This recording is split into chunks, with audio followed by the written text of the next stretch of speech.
नंद, आप लोग जानते हो, भागवत में सुने होंगे नंद बाबा। अब नंद बाबा कहते हैं नंदस्यास्तदामन भगवान शिवो शिवा। हे नंद बाबा, हे नंद, आठवीं पीढ़ी में तुम्हारे यहाँ कृष्ण एक बालक बनकर आएंगे, भगवान स्वयं आएंगे। आपने इतना धर्म किया, इतना सेवा किया, इसलिए ब्राह्मण प्रसन्न और गुरुदेव प्रसन्न हो गए और महादेव अति प्रसन्न होकर आशीर्वाद दिए। जाओ, आठवीं पीढ़ी में कृष्ण होंगे और गोप की सेवा करेंगे, गांवों की सेवा करेंगे और गोपियों की, और वहां पर जितने भक्त होंगे ब्रज में, भगवान कृष्ण मथुरा में जन्म लेंगे। भगवान मथुरा में जन्म लेंगे देवकी के यहाँ। लेकिन हे ब्राह्मण, तूने अच्छा काम किया, महादेव को प्रसन्न किया, इसलिए मैं आशीर्वाद देता हूँ कि उनके यहाँ पुत्र पैदा होगा। लेकिन पुत्र का सुख, पुत्र का अनुभव आपको बाल लीला का आनंद आएगा। क्या अब नंद बाबा कृष्ण होंगे, ये गोप की कृपा है। कुछ चंद्रसेना महाकाल उपासका गति प्राप्त स्वर जय जय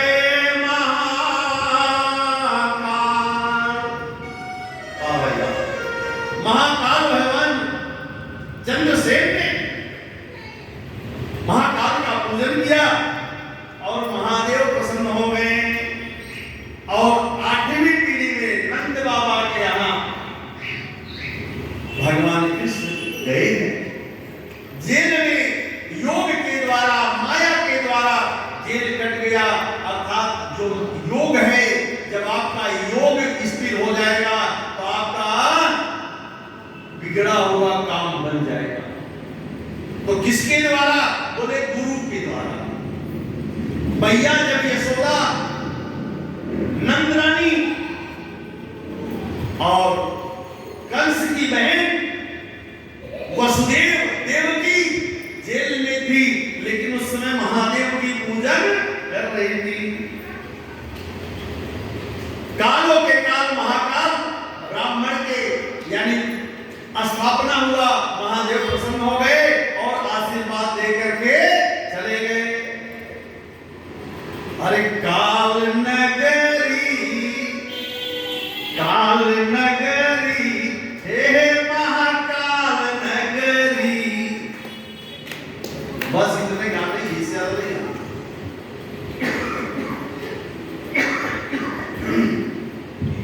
तो काल कैसा है? कहे भगवान का महामृत्युंजय मंत्र, चंद्रशेखर माश्रयति किम करिष्यति भय्यवान। जिनके घर में, जिनके पास में महादेव है, उसे यमराज छू नहीं सकता। ये काल को हटाने का क्षमता महाकाल महादेव रखते हैं, इसलिए सब कुछ हट जाएगा और सब कुछ टल जाएगा। लेकिन महादेव का आशीर्वाद कभी टलने वाला नहीं है।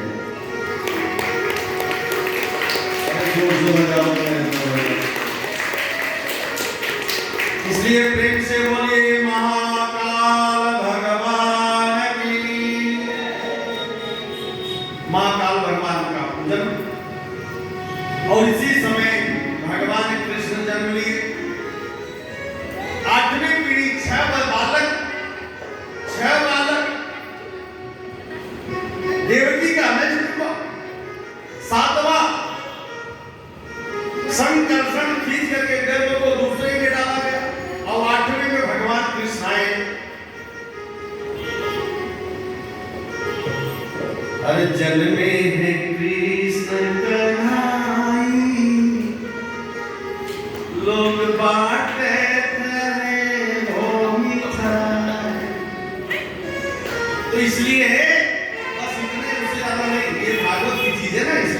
यहाँ सुख बताया गया।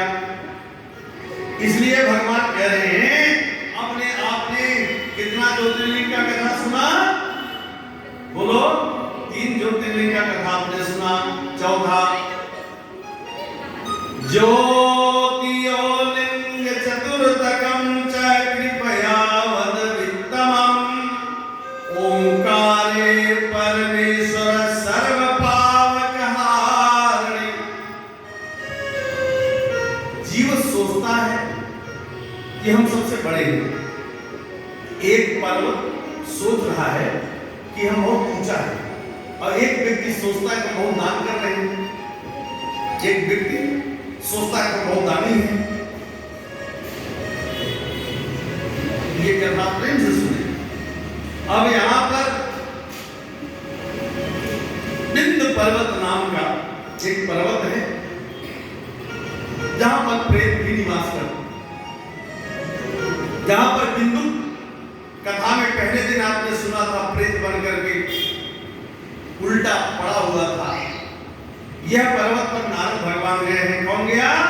नारद भगवान गए। नारायण भजमन नारायण श्रीमन नारायण नारायण नारायण श्रीमन